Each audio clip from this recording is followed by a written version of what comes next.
All right, it's time for our segment with Steve Kerr, which is brought to you by Xfinity. Stay connected, protected, and entertained. Steve, how are you? I'm good. How are you? I'm doing well. It's been a while since I got a chance to talk to you, but it's always good to hear your voice. And I got to ask you, we were talking a lot about James Wiseman and, how you guys are developing him and how, he's playing in the G League and he got called up and he got 5 minutes the other night.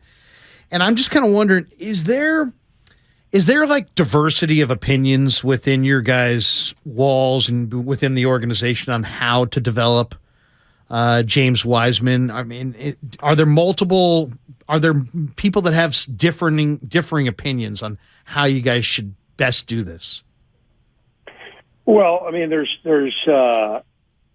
different opinions that turn into one strategy, but I think the dominant thought is that he just needs to play. He needs to see the game unfold in front of him at both ends, and see it over and over again.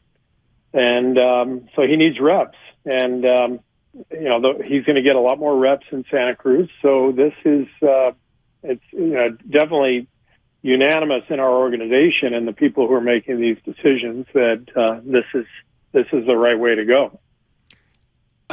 Based only on the Santa Cruz games that you've seen, are you seeing the things you're looking for on a consistent basis? And I'm not going to guess, well, when are you going to bring him back or anything like that? Just, are you seeing the progress that you expected to see when you sent him down? Yeah, but you have to understand, it's been a few weeks, I guess. And, when you're talking about gaining experience, at the level that we want him to gain it, it's not something that's going to happen in a handful of games. And one of the great things about Santa Cruz is that they generally only play a couple games a week. So it's more like the college situation where you're getting 3 or 4 really good practices in and hands-on training day in and day out, and then a couple of games. So whereas in the NBA, it's we're hardly ever practicing. It's we're reviewing stuff on tape. We're doing walkthroughs, but very few live practices because we have a game every other night. So this is something that makes sense, but it doesn't happen overnight. I love watching Kevon Looney. I didn't think he could emerge into this kind of player when I saw him come out of UCLA. I just didn't know that he could get up and down the floor and stay healthy. But without James's presence, Looney's averaging 23 minutes a game, the most of his career. I'm just kind of wondering if you guys and your staff feel that minute allotment is sustainable for Loon, for the whole year. Yeah, I mean, we talk to our performance staff every day about that, and they feel really confident that Loon is healthy and moving well and feeling well. There may come a time in the season, where we have to tell him he's got to take a night off, which he doesn't want to do, and I don't blame him. He takes great pride in being ready and available for us every single night. And I remember as a player, I once had a streak, I think, of four straight years playing all 82 games, and it was kind of the thing I was most proud of. And so Loon is of that mindset, especially because he missed a lot of time early in his career. He wants to play every single night, and the great thing is he's gotten his body and his health to a point where he's been able to do that, all of last year and so far all of this year. So it's we're really happy for him, but at some point we may have to step in and say, all right, just take a night off, and if you need it. Is that going to be an easy conversation, or are you expecting a bit of an argument? Oh yeah, huge argument. Some guys were like, you're just at the point where there's no point of arguing. Draymond missed half the year last year with the back injury. If he's banged up, then it's irresponsible for us to let him talk us into having him play. It's the ones that are like Loon's been really healthy and he feels good and he wants to play. So those are the ones where, you're going to have a really tough argument on your hands. Steve Kerr with us on 95.7 The Game. Let's go back to Wednesday night. You might not want to go back to Wednesday night. No. Yeah, let's not go back to Wednesday night. But, we're watching on TV, Steve, and like, okay, so we're watching, and then the game's over. We get a little wrap-up from Fitz and Kalena, and then it's on to Bonte and the post-game show.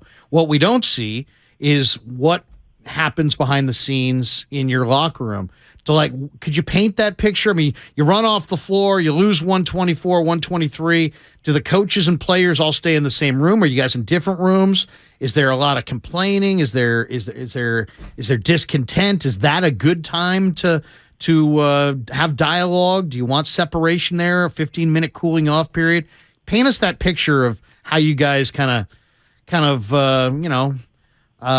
regroup, let's say, after a rough end like that. No, it's a great question, Larry, just because, it's such an emotional loss. It's such a brutal loss. I mean, I think probably the worst ending we've had, since I've been coach. I mean, I said after the game to the media, there's usually one game a year like this where you can't even believe what just happened. And I think that's the truth. But of all of those in my time here, that was the worst one. And so in Utah, the coach's locker room is like 75 yards away from the players' locker room. So we have our time away from each other.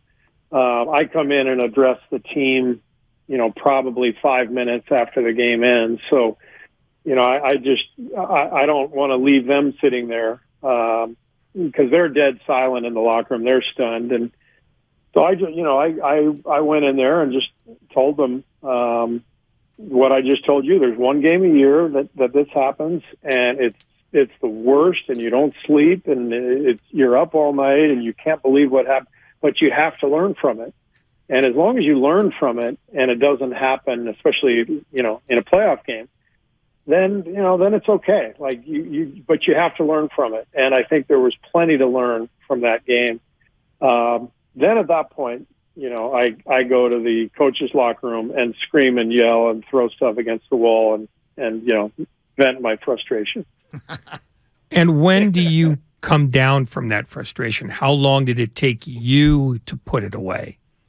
Oh, it took a while. That's like I said, that's the worst one we've had, and it's a good hour long.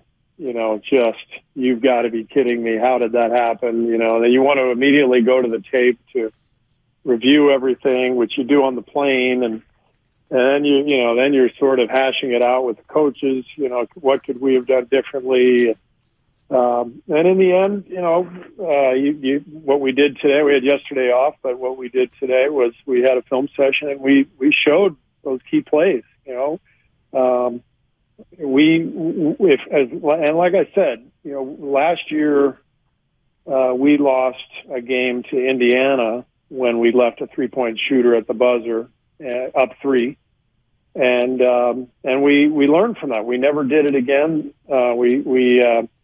In the playoffs, it didn't happen, but it happened, and so we learned from it, and we've got to learn from it this time. That's why we showed everything today, and I'm going to trust that the guys are going to take care of everything down the stretch next time we're in a similar position.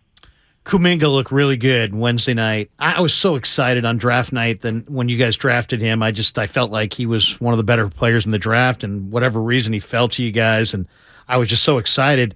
And he's got just a skill set physically that's just almost unmatched in the league, and his defense lately has been really, really good.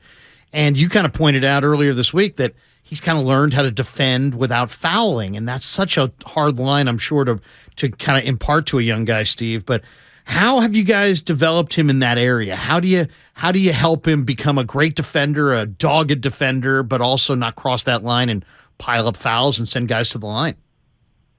Yeah, I mean, I think it really does take a village, that to use that expression. I think it's appropriate here. We've got an incredible staff. We have great players on our team who are wonderful mentors for our younger guys.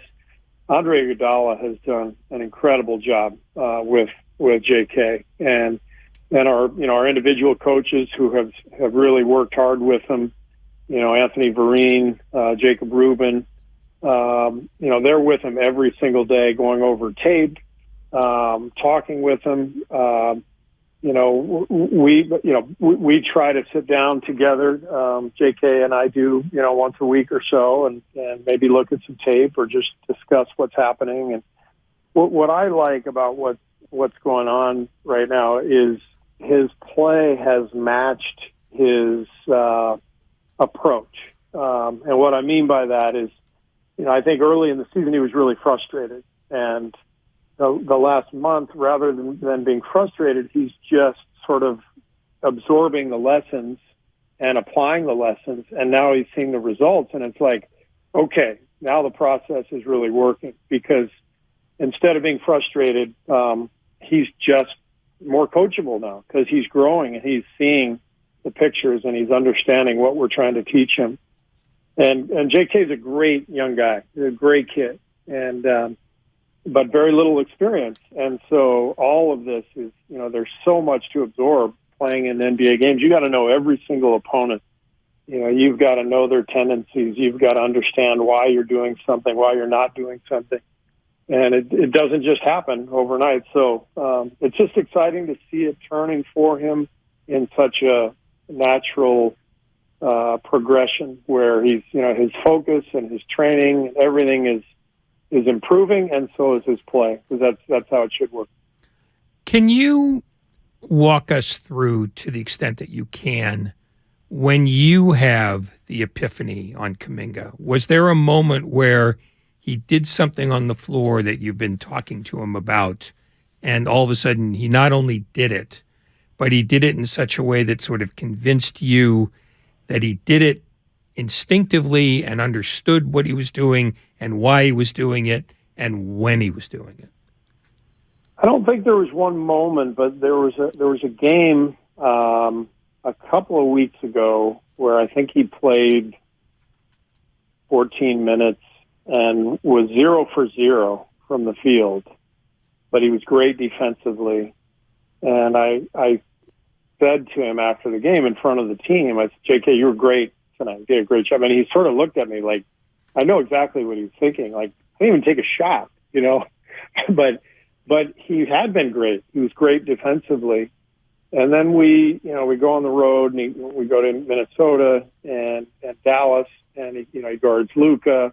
Had some big plays in Minnesota as well, and he continues that play, and really has a good stretch, and then all of a sudden breaks through on the scoring front in Utah the other night.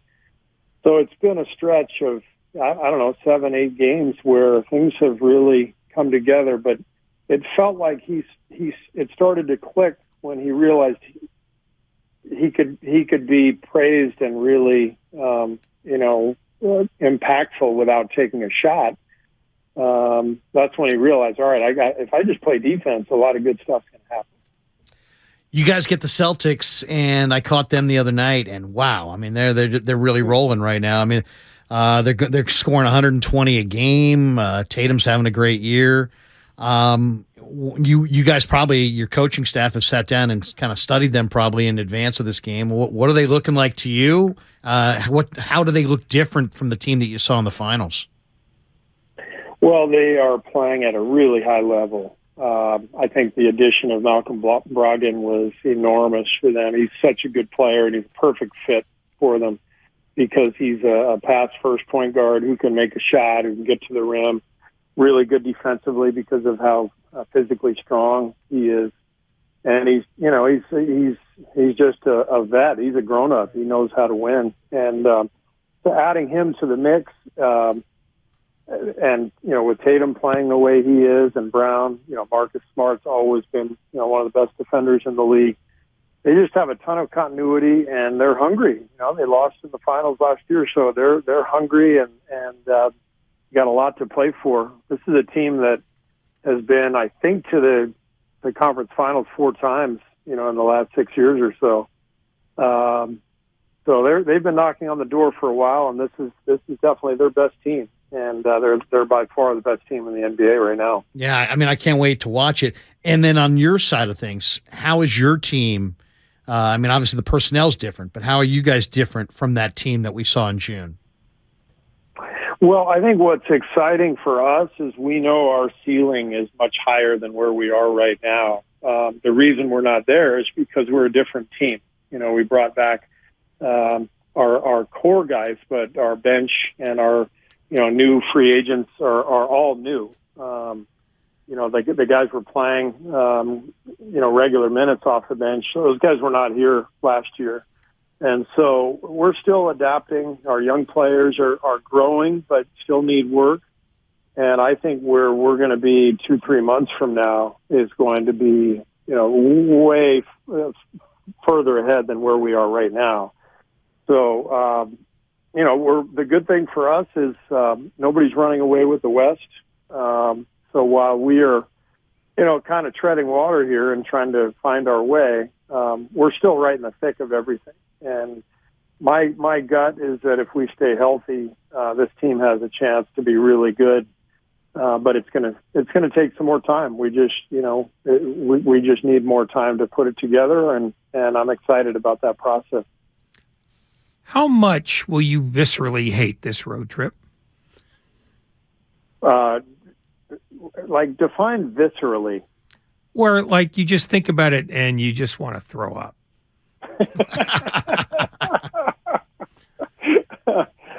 Anything in particular about this upcoming road trip that you think I should viscerally hate? Well, I mean, the 2 back-to-backs don't look very much fun. Yeah. No. I mean, just being on the road for essentially 9 days. I mean, I'm not even talking about the quality of the opponent or what you're trying to accomplish in those days. Just the idea of being back east for 8 days and cramming 6 games into it. Yeah, and really good opponents too. So this is not going to be easy. But the other way to look at it is you're getting these games, out of the way relatively early in the season, and while we're in a little bit of a tough stretch and not playing at our best, and Wiggs is banged up, and Steph and Draymond missed last game, all that stuff. We know that we're still built for the stretch run and the playoffs, and our goal is to be at our best by then. So, we'll be okay. This could be a rough stretch. We'll try to go out on the road and get as many games as we can. But I like where we're heading. I like our energy. I like where our players, how our players are connecting with one another, how we're working, and how much better we can get. I think there's a lot of good stuff coming. And more importantly, and this might be the most important question you get this time, did you watch the World Cup games today, and what'd you think? Well, it was poor timing for us because I saw the morning match until about the 80th minute, and then we had our coaches meeting. So we missed all of it was 0-0 when I left my office to go to our coaches meeting. Didn't see any of what followed. And then we were in practice during the second one, the Netherlands and Argentina, and I went to do my media, and it was 2-1 in the 90th minute, and I thought, all right, well, that's it. And then by the time I was done with the damn media, they're always getting in the way, those guys. They're the worst. They're the worst. Damn media. It was 2-2. So I missed. I did get to see the shootout, the penalty kick shootout, which is, by the way, just so painful for the losing side. So brutal. Ugh. Exciting stuff, though. Did you give any thought to blowing off the coaches meeting and let them do it themselves? Yes, 100%. But did not. Ultimately decided I should probably go because I am the head coach. Steve, how outraged would NBA fans be if the NBA Finals ended in a free throw shooting contest? Yeah, can you imagine? I feel pretty good about it, though. We got Steph, Yeah. Jordan. Oh, yeah, you guys are well positioned. Hey, a buddy of mine worked for the Raiders for years, and he told me the story about Al Davis and sitting around in the war room on draft day. And Al went to one of his lieutenants and said, "Hey, what do you think of this player?" And the guy looked around the room, looked at Al, and said, "Al, I want what you want," and basically passed. I'm kind of wondering, you got coaches, you got assistant coaches, you got scouts, you got personnel guys, you got assistants to these guys. You got a lot of people, a lot of manpower in the organization. Who's the most independent voice in the building?